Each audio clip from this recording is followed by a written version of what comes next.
ಮೊಳಕಾಲ್ಮೂರು ಶಾಸಕ ಎನ್.ವೈ. ಗೋಪಾಲಕೃಷ್ಣ ರಾಜೀನಾಮೆಗೆ ಆಗ್ರಹಿಸಿ ಚಿತ್ರದುರ್ಗದಲ್ಲಿ ಪ್ರತಿಭಟನೆ ನಡೆಸಲಾಯಿತು. ಇನ್ನು ಯುವ ಕರ್ನಾಟಕ ವೇದಿಕೆ ವತಿಯಿಂದ ಪ್ರತಿಭಟನೆ ನಡೆಸಿದ್ದಾರೆ.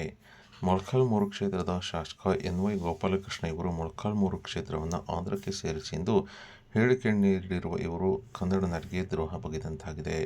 ಕರ್ನಾಟಕದಲ್ಲಿ 5-6 ಬಾರಿ ಶಾಸಕರಾಗಿ ಕರ್ನಾಟಕದ ಬಗ್ಗೆ, ಕನ್ನಡ ನಾಡಿನ ಬಗ್ಗೆ, ಕನ್ನಡ ಭಾಷೆಯ ಬಗ್ಗೆ ಅಭಿಮಾನ ವ್ಯಕ್ತಪಡಿಸದೆ ಮೊಳಕಾಲ್ಮೂರನ್ನು ಆಂಧ್ರಕ್ಕೆ ಸೇರಿಸಿ ಎನ್ನುವುದು ನಮ್ಮ ನಾಡಿನ ಜನತೆಗೆ ಮತ್ತು ಈ ಭಾಗದ ಜನರಿಗೆ ಆಘಾತ ಉಂಟುಮಾಡಿದೆ.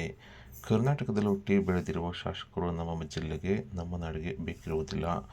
ಇನ್ನು ಕೂಡಲೇ ಶಾಸಕರು ರಾಜೀನಾಮೆ ನೀಡಬೇಕು ಹಾಗೂ ಮುಖ್ಯಮಂತ್ರಿಗಳು ಶಾಸಕರಿಂದ ಕೂಡಲೇ ರಾಜೀನಾಮೆ ಪಡೆಯಬೇಕು. ಒಂದು ವೇಳೆ ಶಾಸಕರು ಕೂಡಲೇ ರಾಜೀನಾಮೆ ಸಲ್ಲಿಸದೇ ಇದ್ದಲ್ಲಿ ಪಕ್ಷದಿಂದ ಉಚ್ಚಾಟನೆ ಮಾಡುವುದರ ಮೂಲಕ ಸರ್ಕಾರದ ಮುಖ್ಯಮಂತ್ರಿಗಳು ಹಾಗೂ ಅಧ್ಯಕ್ಷರು ಸೇರಿ ಶಾಸಕ ಸ್ಥಾನದಿಂದ ಅವರನ್ನು ಅನರ್ಹಗೊಳಿಸಬೇಕೆಂದು ಆಗ್ರಹ ಮಾಡಿದ್ದಾರೆ.